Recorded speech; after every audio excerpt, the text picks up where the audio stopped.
ನಮಸ್ಕಾರ ರೀ ಎಲ್ಲ ನಮ್ಮ ದೊಡ್ಡ ಮಂದಿ ದೇವರುಗಳಿಗೆ. ಹೆಂಗದ್ರಿ ಎಲ್ಲರೂ? ಚೆನ್ನಾಗಿದ್ರಿ ಅಂತ ನಾನು ಭಾವಿಸ್ತೀನಿ. ನಾನು ಕೂಡ ನಿಮ್ಮ ಆಶೀರ್ವಾದದಿಂದ ಚೆನ್ನಾಗಿದ್ದೀನಿ. ಅಂದಂಗ ಇವತ್ತೊಂದು ವಿಶೇಷವಾದ ಜಾಗಕ್ಕೆ ಹೊಂಟಿದ್ದೆ. ಆ ಜಾಗ ಯಾವುದು ಅಂತ ಹೇಳಿ ನಾನು ನಿಮಗೆ ತೋರಿಸ್ಬೇಕಂತ ಮಾಡಿದ್ದೆ. ಆ ಜಾಗ ಯಾವುದು, ಆ ಜಾಗ ಎಲ್ಲಿ ಬರ್ತೈತಿ, ಆ ಜಾಗದ ವಿಶೇಷತೆ ಏನಂತ ಯಾಕೆಂದ್ರ ನೋಡಂಬರ್ರಿ. ಬರ್ರಿ ಹಂಗಂದ್ರ ತಡೆಯಕ ವಿಡಿಯೋನ ಸ್ಟಾರ್ಟ್ ಮಾಡೋಣ. ಅಂದಂಗ ಬಂಧುಗಳೇ, ಇವತ್ತು ನಾನು ಹೊರಟಿರುವುದು ಸುಮಾರು 500ರಿಂದ 800 ವರ್ಷಗಳ ಕಾಲ ಹಳೆಯದಾದ ಇತಿಹಾಸವನ್ನು ಹೊಂದಿದಂತಹ ದೇವಾಲಯಕ್ಕೆ ಹೋಗುತ್ತಿದ್ದಂತೆ ದೇವಸ್ಥಾನದಲ್ಲಿ ದೇವರಿಗೆ ಮಂಗಳಾರತಿಯನ್ನು ಬೆಳಗಲಾಗುತ್ತಿತ್ತು. ಅದೇ ಸಮಯಕ್ಕೆ ಸರಿಯಾಗಿ ನಾವು ಹೋಗಿದ್ದರಿಂದ ನಮಗೂ ಮಂಗಳಾರತಿಯ ದರ್ಶನ ಸಿಕ್ಕಿತು. ಬರ್ರಿ ಮತ್ತ್ಯಾಕ್ ತಡ, ನೀವು ಕೂಡ ದೇವರ ದರ್ಶನವನ್ನ ಮಾಡ್ರಿ. ದೇವ್ರು ಹೆಂಗಿದಾರ ಅಂತ ಹೇಳಿ ನೋಡ್ರಿ, ತೋರಿಸ್ತೀನಿ. ಇದೇ ನೋಡ್ರಿ ಶ್ರೀ ಸುಂದರೇಶ್ವರ ಮಹಾದೇವರು ಭಕ್ತಾದಿಗಳ ಇಷ್ಟಾರ್ಥವನ್ನು ಈಡೇರಿಸುವ ಮತ್ತು ಕಷ್ಟ ಕಾರ್ಪಣ್ಯಗಳನ್ನು ದೂರ ಮಾಡುವ ದೇವರು. ಅದಾಗಲೇ ಭಕ್ತಾದಿಗಳಿಂದ ತುಂಬಿದ್ದ ಗರ್ಭಗುಡಿಯು ದೇವರ ದರ್ಶನಕ್ಕಾಗಿ ಹಲವಾರು ಜನರು ತುಂಬಿ ತುಳುಕುತ್ತಿದ್ದರು, ತಮ್ಮ ಮನೋಕಾಮನೆಯ ಇಷ್ಟಾರ್ಥಗಳನ್ನ ಈಡೇರಿಸಿಕೊಳ್ಳಲು. ಶ್ರಾವಣ ಮಾಸದ ಪುಣ್ಯ ಕಾಲವಾಗಿದ್ದರಿಂದ ದೇವಸ್ಥಾನಕ್ಕೆ ಬರುವ ಹೋಗುವ ಭಕ್ತಾದಿಗಳ ಸಂಖ್ಯೆ ಜಾಸ್ತಿನೇ ಆಗಿತ್ತು. ಅಪರೂಪದಲ್ಲಿ ಅಪರೂಪವೆಂಬಂತೆ ಈ ಶಿವಲಿಂಗದ ಮೇಲೆ ಶ್ರೀಚಕ್ರ ಹೊಂದಿದಂತಹ ಶಿವಲಿಂಗವಾಗಿದ್ದು ಒಂದು ಶಕ್ತಿಯುತವಾದ ದೇವಸ್ಥಾನವಾಗಿದೆ. ದೇವರ ಮುಂದೆ ಇರುವ ನಂದಿಯ ಕೋಡುಗಳ ಮೇಲೆ 2 ಬೆರಳುಗಳನ್ನ ಇಟ್ಟು ನಂದಿಯ ಕಿವಿಯಲ್ಲಿ ತಮ್ಮ ಇಷ್ಟಾರ್ಥಗಳನ್ನ ಬೇಡಿಕೊಳ್ಳುವುದು ಒಂದು ವಿಶೇಷ.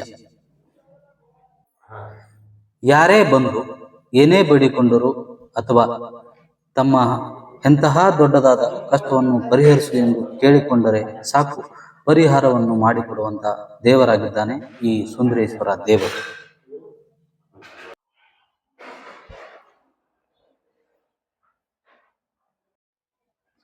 ಓಂ ತ್ರಿಕಾಗ್ನಿಕಾಲಾಯ ಕಾಲಾಗ್ನಿ ರುದ್ರಾಯ ನೀಲಕಂಠಾಯ ಮೃತ್ಯುಂಜಯಾಯ ಸರ್ವೇಶ್ವರಾಯ ಸದಾಶಿವಾಯ ಶ್ರೀಮನ್ ಮಹಾದೇವಾಯ ನಮಃ. ಈ ಒಂದು ದೇವಸ್ಥಾನ ಶ್ರೀಚಕ್ರಾಂಕಿತ ಶ್ರೀ ಸುಂದರೇಶ್ವರ ದೇವಸ್ಥಾನ. ಈ ದೇವಸ್ಥಾನವು ಬಿಜಾಪುರದ ಸ್ಟೇಷನ್ ರಸ್ತೆಯಲ್ಲಿರ್ತಕ್ಕಂಥ ಅರಣ್ಯ ಓಣಿಯಲ್ಲಿ ಇರುತ್ತದೆ. ಈ ಒಂದು ದೇವಸ್ಥಾನವು ಕನಿಷ್ಠ 1265ರಲ್ಲಿ ಸ್ಥಾಪನೆ ಆಗಿದೆ ಎಂದು ತಿಳಿದು ಬರುತ್ತದೆ. ಅದೇ ರೀತಿಯಾಗಿ ಈ ಶ್ರೀಚಕ್ರಾಂಕಿತ ಸುಂದರೇಶ್ವರ ದೇವಸ್ಥಾನ ಅದೇ ದೇಶದಲ್ಲಿಯೇ ದ್ವಿತೀಯ ಶ್ರೀಚಕ್ರಾಂಕಿತ ಸುಂದರೇಶ್ವರ. ಪ್ರಥಮವಾಗಿ ಚಿಂತಾಮಣಿಯಲ್ಲಿದೆ, ಇದು ದ್ವಿತೀಯವಾಗಿ ಬಿಜಾಪುರದ ಅರಣ್ಯ ಓಣಿಯಲ್ಲಿ ಇರುತ್ತದೆ. ಶಿವಶಕ್ತಿ ಸಹಿತ ಶಿವ ಅಂದ್ರೆ ಶಕ್ತಿ ಸಹಿತ ಶಿವನಾಗಿ ತಮ್ಮ ಭಕ್ತರ ಮನೋಭಿಷ್ಟ ಕಾಮನ ಈಡೇರಿಸಲು ಇದೊಂದು ದೇವಸ್ಥಾನ, ಜಾಗೃತ ದೇವಸ್ಥಾನ. ಈ ದೇವಸ್ಥಾನವು ಅನೇಕ ತರದ ಪವಾಡಗಳನ್ನ, ಅನೇಕ ತರದ ಲೀಲೆಗಳನ್ನ ತೋರಿಸಿದ್ದಾನೆ ಸುಂದರೇಶ್ವರ.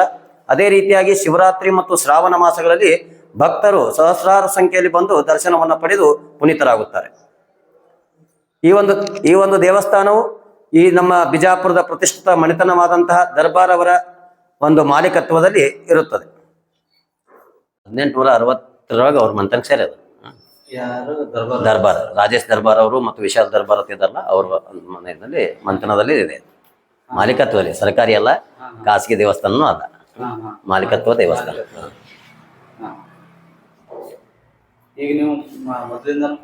ಮೊದಲಿನಿಂದ ನಾನೇ ಮಾಡ್ತೀನಿ. ಅತಿ ಮೊದಲು ಯಾರು ಮಾಡ್ಯಾರ ಗೊತ್ತಿಲ್ಲ. ನಮ್ಮ ಮಂಥನದಲ್ಲಿ ಬಂದು 100 ವರ್ಷ ಆಯ್ತು. ನಮ್ಮ ಮಂಥನದಲ್ಲಿ ಇದೆ. ನಾನೇ ಮಾಡ್ಲಿಕ್ಕತ್ತೆ 28 ವರ್ಷ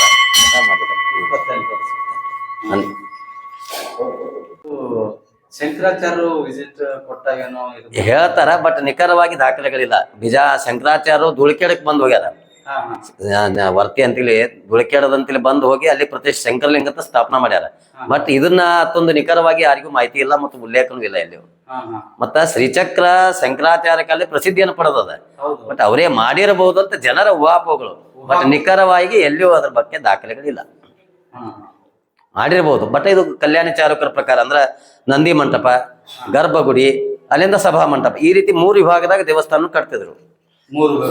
ಸಭಾ ಮಂಟಪ ಆ ಕಡೆ ಕೂತು ಕಾರ್ಯಕ್ರಮ ಮಾಡೋದು, ಇದು ನಂದಿ ಮಂಟಪ ಆಯ್ತ ಮೇಲೆ, ಮತ್ತೆ ಗರ್ಭಗುಡಿ ತಳಗಡೆ ಭಾಗ. ಈ ರೀತಿ 3 ಭಾಗದಾಗ ಅವರು ದೇವಸ್ಥಾನ ನಿರ್ಮಾಣ ಮಾಡ್ತಿದ್ರು. ಇರಬಹುದು, ಬಟ್ ದಾಖಲೆಗಳು ಅಷ್ಟೊಂದು ನಿಖರವಾಗಿ ಸಿಕ್ಕಿಲ್ಲ. ಹೊಯ್ಸಳರ ಕಾಲದ್ದು ಇರಬಹುದು ಅಂತ. ಯಾಕಂದ್ರೆ ಹೊಯ್ಸಳರ ಕಾಲದಲ್ಲಿ ಶಿವಲಾಂಛನ ಅತಿ ಪ್ರಸಿದ್ಧಿಯನ್ನು ಪಡೆದಿತ್ತು. 2 ಕಡೆ ಶಿವಲಾಂಛನವ. ಅದೇ ರೀತಿ ಕದಂಬರು ಆನೆ ಮ್ಯಾಲಗಡೆ ಆನೆ ಭಾಗವ ಹಾ ಹಾ ಹಾ ಅಂದ್ರೆ ಎಲ್ಲಾ ಮಿಕ್ಸ್ ಅಂದ ಒಂದು ಮಿಶ್ರಣದಲ್ಲಿ ಈ ದೇವಸ್ಥಾನ ಇದೆ. ಅದೇ ರೀತಿ ಇಲ್ಲಿ ನೋಡ್ರಿ, ಇಲ್ಲಿ ದೇವಸ್ಥಾನದ ಅವಾಗೆಲ್ಲ ಈ ನರಸಿಂಹ, ಉಗ್ರ ನರಸಿಂಹ ಅಂತ ಬರ್ತಿತ್ತಲ್ಲ, ಆ ಒಂದು ಲಾಂಛನ ರೂಪದಲ್ಲಿ ಅವರು ಇದನ್ನ ಮಾಡ್ಯಾರ, ನಿರ್ಮಾಣ ಮಾಡ್ಯಾರ. ಇದು ಯಾವುದೇ ರೀತಿಯಿಂದ ಎಲ್ಲಾ ಕಲ್ಲಿನಿಂದ ಅದು, ಯಾವುದು ದೇವಸ್ಥಾನದ ಸಿಮೆಂಟ್ ಮಿಕ್ಸ್ ಇಲ್ಲ. ಸಿಮೆಂಟ್ ಗಿಮೆಂಟ್ ಏನೂ ಇಲ್ಲ, ಎಲ್ಲಾ ಕಲ್ಲಿನಿಂದ ಕಟ್ಟಿದೆ. ಈ ಇತ್ತಿತ್ತಲಾಗಿ ಸುಣ್ಣ ಬಣ್ಣ ಮಾಡ್ಯಾರ, ಬಟ್ ಮೊದಲಿಂದ ಇದು ಬರೇ ಗಚ್ಚಿನಲ್ಲಿ ಮಾಡಿದ್ದು, ಗಚ್ಚಿನೊಳಗೆ. ಗಚ್ಚಿನೊಳಗೆ ಮಾಡಿದ್ದು. ಹಿಂಗಾಗಿ ಸಭಾ ಮಂಟಪ ಇದು, ಎರಡು ಕಡೆ ಕುಲ್ಲ ಇರ್ತಿತ್ತು, ನಡು ಕಾರ್ಯಕ್ರಮ ಮಾಡಿ ಆಮೇಲೆ ದೇವಸ್ಥಾನವನ್ನ ಕಾರ್ಯಕ್ರಮ ವೀಕ್ಷಣೆ ಮಾಡಬಹುದಿತ್ತು. ಈ ರೀತಿ ಸಭಾ ಮಂಟಪ, ನಂದಿ ಮಂಟಪ, ಗರ್ಭಗೃಹ.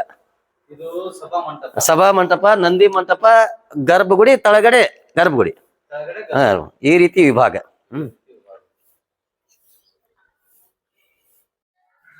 ನೋಡಿ ಬಂಧುಗಳೇ, ಈ ರೀತಿಯಾಗಿದೆ ಈ ಸುಂದರೇಶ್ವರ ದೇವಾಲಯವು.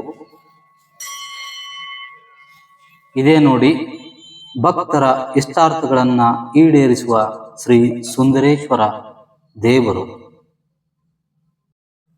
ಬಂಧುಗಳೇ, ಇದಿಷ್ಟು ಶ್ರೀ ಸುಂದರೇಶ್ವರ ದೇವಾಲಯದ ಮಾಹಿತಿಯಾಗಿತ್ತು.